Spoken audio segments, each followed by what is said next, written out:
చంద్రబాబు గారు నిజమైన రాజకీయ నాయకుడు అయితే అసలు ఏ పథకాలు చేయకూడదు. ఎందుకు చేయకూడదు అని నేను అంటానంటే, ఇన్ని పథకాలు చేసి ఎటువంటి అవినీతి లేకుండా ప్రజలకు అందించాలి అని జగన్మోహన్ రెడ్డి గారు అనుకున్నారు. ఆ విధంగా అనుకోవడం వల్లనే కదా జగన్మోహన్ రెడ్డికి 11 సీట్లు వచ్చినాయి. అదొక పొలిటికల్ లాగా చేసి ఇంకో విధంగా చేసింటే, ఇప్పుడు అందరూ అదే చెప్తున్నారు కదా, వాలంటీర్ అనే వ్యవస్థను తీసుకొని రావడం ద్వారానే పార్టీకి దానికి దూరం అయిపోయింది అనేది అందరి యొక్క భావన. సో వాలంటీర్ వ్యవస్థ ద్వారా అవినీతి లేకుండా చేయాలి అనేది జగన్మోహన్ రెడ్డి యొక్క ఆలోచన. అది నచ్చలే జనాలకు. లేదు, మేము ఇలాగే తిరగల్లా, మేము అందరి రాజకీయ నాయకుల ఇళ్ళ దగ్గరికి పోవల్లా, తిరగల్లా, ఇవ్వల్లా, మమ్మల్ని సతాయించల్లా, అప్పుడు కానీ మాకు ప్రభుత్వం నుంచి అందకూడదు అనే పద్ధతిలో ఆలోచించినారు. సో మనం we have to accept. So ఇప్పుడు గన చంద్రబాబు నాయుడు గన పథకాలు గన ఇవ్వడం మొదలు పెడితే అందరూ అంటారు కదా, ఏమని అంటారు, జగన్ రెడ్డి బాగా చేసినారు లేప, జగన్ రెడ్డి చేసిన దానికి మీరేం చేసినారు, నేను చేసినా అవే చేస్తాము, కాబట్టి నా స్టైల్ వేరు అనే తన స్టైల్లో తన ఫంక్షనరీ మొదలు పెడతాడు. సో అదే ఫంక్షనరీ ఇప్పుడు మొదలు పెట్టినాడు అని నేను అనుకుంటున్నాను. మళ్ళీ తన ఫంక్షనరీ తన మొదలు పెట్టాడు అని నేను అనుకుంటున్నాను. సో నిజంగా అంటే అప్పుడు ఒక మోడల్ అయ్యేది. జగన్మోహన్ రెడ్డి గన సక్సెస్ అయ్యింటే పేదవాళ్లకు సాయం చేయాలి, పేదవాళ్లకు ఆదుకోవాలి అనేది ఒక ఎగ్జాంపుల్గా నిలిచేది. ఇప్పుడు ఆయన చేసిన తర్వాత కూడా ఓడిపోయినాడు కాబట్టి, తన పార్టీ రాలేదు కాబట్టి, సో అది నెక్స్ట్ జనరేషన్స్కి అది ఎప్పుడు ఒక ఎగ్జాంపుల్ కానే కాదు. సో అది నెక్స్ట్ జనరేషన్కి అది ఎగ్జాంపుల్ కానే కాదు. సో నెక్స్ట్ జనరేషన్కి ఇంకోటి ఎగ్జాంపుల్, చంద్రబాబు ఇంకో పద్ధతిలో ఆలోచించాలి, అది పథకాల రూపంలో కాకుండా ఇంకో పద్ధతిలో ఆలోచించాలి. సో అతను అదే సంపద సృష్టిస్తాను అనే ఒక పద్ధతిలో ఆలోచించాడు. అది ఎంతవరకు సంపద సృష్టిస్తాడు ఏంది అనేది మనం we have to wait and see. So ఆయన చేయలేదు, ఇది చేయలేదు అని చెప్పేసి పెద్దగా కంగారు పడద్దండి, పెద్దగా ఆలోచించద్దండి. అండ్ బాగా బీ రిలాక్స్. ఈ మధ్యకాలంలో కొన్ని మంచి మూవీస్ వచ్చినాయి, కల్కిను, మహారాజా, ఇట్లా. నాకు ఆ సినిమాలు కూడా గుర్తుకొస్తాయి. ఏమన్నా పన్నా జగన్మోహన్ రెడ్డికి చెప్పండి, టికెట్ రేట్లు తగ్గియాలా అని చెప్పేసి పడి ఆ సినిమా వాళ్ళతో అందరితో నిష్ఠూరాలు తప్ప వేరేది ఏమన్నా ఉందా? ఎవరు లైఫ్ వాళ్ళు ఉంటాండ్రి. ఆ టికెట్లు తగ్గేలా, సామాన్యులకి ఇది కావాలా, అంతంత రేట్లు ఉండకూడదని ఆయన ఏదో కొన్నాడు. పడితే అందరితో ఈరోజు నిష్ఠూరాలు తప్ప వేరేది ఏమన్నా మూట కట్టుకున్నాడు ఆయన? ఏం మూట కట్టుకోలే కదా. అలా ఉంటుంది.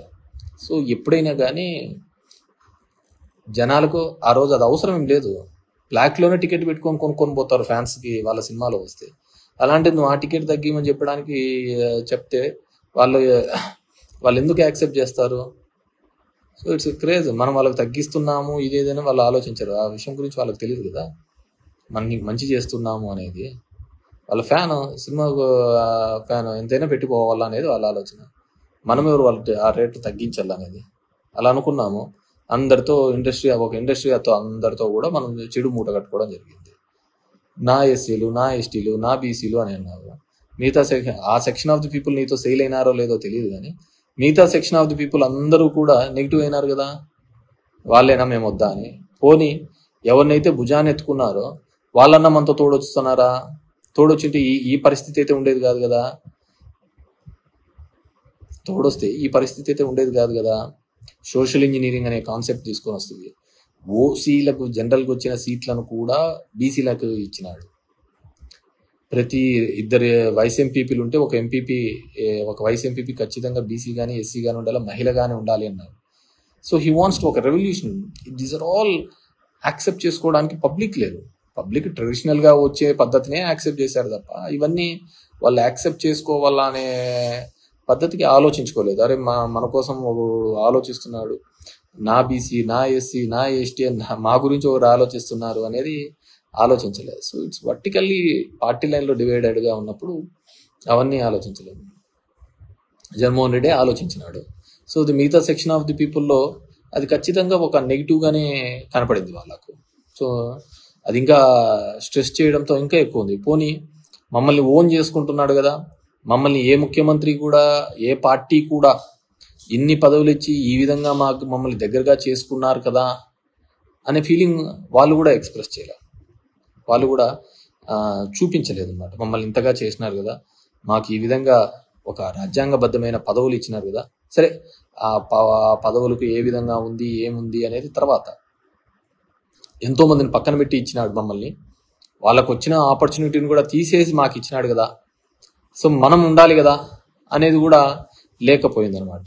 సో దీంట్లో మనిషి ఒకటి ఆశ కోరికలు దీని మీద తప్ప వేరేది ఏది కానీ దీంట్లో కనపడదు అనమాట. సో మనము అంత చేసినా కానీ ఏ విధమైన పరిస్థితి కనపడలేదు. So I wish everyone be positive. This 4 years we have to go ahead. YCP వాళ్ళందరికీ కూడా, సో అందరూ కూడా బీ పాజిటివ్. సో ఉంటారు పాపం జగన్మోహన్ రెడ్డి గారిని ఆలోచించండి, ఇంట్లో వాళ్ళు అతన్ని ఇబ్బంది పెడుతూ, బయట చంద్రబాబు నాయుడు ఇబ్బంది పెడుతూ, పైన బీజేపీ ఇబ్బంది పెడుతూ, ప్రతి ఒక్కరూ ఏదో విధంగా అతన్ని క్రష్ చేయాలా అని వాళ్ళ అహాన్ని చూపించుకోవాలనే ఒక ప్రయత్నం చేస్తున్నారు.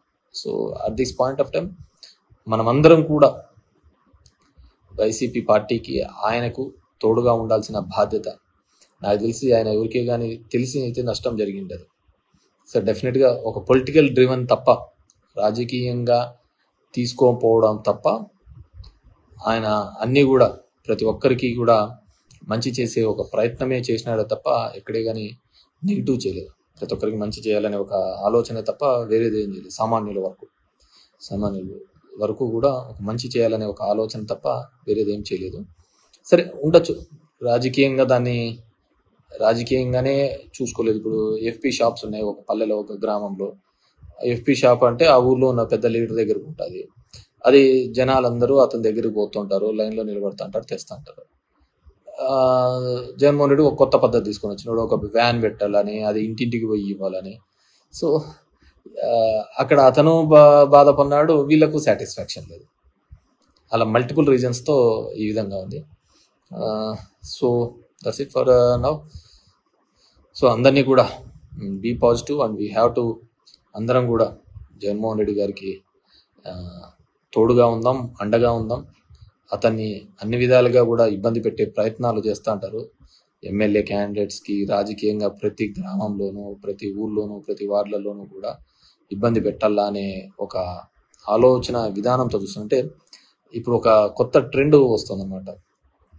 మామూలుగా రాజకీయ నాయకులు కొట్లాడుకుంటా అంటారు, అయిపోతుంటారు. ఇప్పుడు అదంతా అయిపోయిన తర్వాత దానికి సంబంధించిన అధికారులను కూడా, ఐఏఎస్లను, వీళ్ళను అప్పుడైతే ఎవరైతే ఉన్నారో వాళ్ళను కూడా కంప్లైంట్లు పెట్టాలా, కేసులు పెట్టాలనే ఒక ఆలోచన చేస్తున్నారు. So we have to wait and see. నాకు అనిపిస్తా ఉంటుంది అదంతా దేశంలోని దరిద్రాలకు అన్నిటికీ కూడా రాజకీయ నాయకులైనా కారణము. దెర్ ఆర్ మెనీ సిస్టమ్స్ ఉన్నాయి కదా, వ్యవస్థలు చాలా ఉన్నాయి కదా, కానీ ఎందుకు ఒక రాజకీయ నాయకుడు మాత్రమే దీనికి వస్తాడు అంటే 5 ఏళ్ళకి ఒకసారి ఓట్లకు వస్తున్నాడని ఆ విధంగా ఉంటుంది. ఇప్పుడు if you look in to the 4 pillars అనుకుంటే, జ్యుడిషియరీ కావచ్చు, మీడియా కావచ్చు, ఎగ్జిక్యూటివ్ కావచ్చు, కాన్స్టిట్యూషనల్ పొలిటికల్ కావచ్చు, ఏదైనా కావచ్చు, దీనిలో కేవలం ఒకటిదే తప్పు ఉందంటారా? I don't think so. కింద నుంచి పబ్లిక్ దగ్గర నుంచి పై వరకు ప్రతి ఒక్కరిది ఏదో ఒక సందర్భంలో వాళ్ళ ఆశ, వాళ్ళ కోరికల మీద, కులం మీదనో, మతం మీదనో, అవకాశవాదం మీదనో, ప్రతి ఒక్కదాని మీద ఏదో విధంగా రన్ అవుతానే ఉందన్నమాట. సో ఇవన్నిటినీ కూడా, అండ్ ఫ్యాక్షనిజం పెరుగుతుందని ఎవరో పెట్టారు, పురుషోత్తం. ఎస్, డెఫినెట్గా ఇవన్నీ కూడా ఫ్యాక్షనిజానికి తోడు అయ్యేటివే. ఒకరికొకరి మీద ఒకటి కలిసి వచ్చి ఫ్యాక్షనిజానికి ఇంకో విధంగా ఒక అన్రెస్ట్ వచ్చింది అనుకో. అన్రెస్ట్ వచ్చినప్పుడు డెఫినెట్గా అందరూ రివోల్ట్ అవుతారు, అందరూ రోడ్ల మీదకి వస్తారు. ఆ రోడ్ల మీదకి వచ్చినప్పుడు, ఆ రివోల్ట్ వచ్చినప్పుడు డెఫినెట్గా నో వన్ కెన్ స్టాప్ అనమాట. ఎందుకంటే మనం చూసాం ఈ దేశంలో ఉల్లిగడ్డల రేట్లు పెరిగినప్పుడు కూడా ప్రభుత్వాలు పడిపోయిన దేశం ఉంది అనమాట. కాబట్టి ప్రతి ఒక్కటి కూడా అదే విధంగానే ఉంటా ఉంటుంది. దీంట్లో మంచికి చెడుకు లేదు, కేవలం స్వార్థానికి, ఆశకు, కోరికలకు తప్ప దీంట్లో వేరే ప్లేస్ లేదనమాట ఎక్కడ కానీ. సో దాన్ని బట్టి మనం కూడా పోతుంటే బాగుంటుంది. So I wish all the best. So చాలా రోజులైన తర్వాత కానీ ఒక ఇది అండ్ అందరికీ నేను కోరుకునేది ఒకటి, don't expect much from Chandrababu Naidu. ఏదో ఆయన చెప్పిన పథకాలని రాత్రికి చేసేసి అద్భుతాలు చేస్తాడు అని చెప్పేసి మనంగా అనుకోవాల్సిన అవసరం లేదు. ఎందుకు చెప్తున్నానంటే డెఫినెట్గా గతంలో అతను ఎప్పుడు చేసిన దాఖలాలు లేవు. అండ్ జగన్మోహన్ రెడ్డికి జరిగిన తర్వాత 11 సీట్లు ఇచ్చిన తర్వాత ఇన్ని పథకాలు ఇంత మంచి అవినీతి లేకుండా జరిగిన తర్వాత 151 నుంచి 11 సీట్లు తీసుకొని వచ్చిన తర్వాత ఇంకే రాజకీయ నాయకుడికైనా సరే కొద్దిగా ఆలోచన ఉంటే అతను ఖచ్చితంగా ఇలాంటి పథకాలు ఏవే కానీ చెయ్యడు. ఎందుకంటే అన్ని చేసినా కానీ జగన్మోహన్ రెడ్డికి ఏం చేశారు అనే ఒకటే బిగ్ క్వశ్చన్ మార్క్. సో కాబట్టి ఎవరే కానీ నాకున్న అంచనా ప్రకారం అయితే ఎవరు చేయరు. ఏదో ఎలక్షన్లకు 2 నెలల ముందు వస్తూ ఉంటారు, నీకు ఏది ఇష్టమైతే అది ధర్మవరానికి సముద్రం కావాలంటే తీసుకొని వస్తామంటారు, ఇంకోటి కావాలంటే తీసుకొని వస్తారు, అట్లేదో మాటలు చెప్తా అంటారు, పోతా అంటారు. సో దట్స్ పీపుల్స్ అన్నమాట. Thank you very much.